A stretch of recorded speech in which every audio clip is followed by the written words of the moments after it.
लखनभया बनावट एन्काउंटर प्रकरणी प्रदीप शर्मांना जन्मठेप। मुंबई हायकोर्टाचा निर्णय। 3 आठवड्यात शर्मांना मुंबई सत्र न्यायालयापुढे शरण येण्याचे आदेश।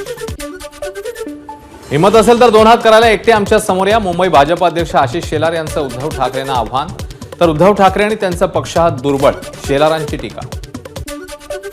यवतमाळमध्ये सर्वाधिक शेतकऱ्यांच्या आत्महत्या। शेतकऱ्यांच्या आत्महत्येला सरकार जबाबदार। विरोधी पक्षनेते अंबादास दानवेंची सरकारवर टीका।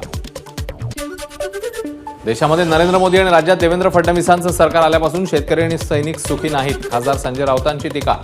तर सरकारकडे शेतकऱ्यांच्या मालाला भाव द्यायला पैसे नाहीत, राऊतांची प्रतिक्रिया। नाशिकच्या मालेगावमध्ये जिल्हाधिकारी जलद शर्मा यांच्याकडून मतदान केंद्राची पाहणी। यावेळी मालेगावातील प्रशासकीय अधिकाऱ्यांची उपस्थिती। परभणीमध्ये 24 तारखेला मराठा बांधवांकडून सर्वत्र शांततेत रास्ता रोको आंदोलन। पोलिसांकडून 750 जणांवर गुन्हे दाखल। आम्ही दडपशाही खपवून घेणार नाही, सकल मराठा समाजाचा इशारा। शरद पवार गटाचे आमदार रोहित पवार जळगाव जिल्हा दौऱ्यावर। यावेळी रोहित पवारांनी आदिवासी भोंगऱ्या बाजारात सहभाग नोंदवत ढोल ताशांच्या गजरात धरला ठेका। एबीपी माझा, उघडा डोळे बघा नीट।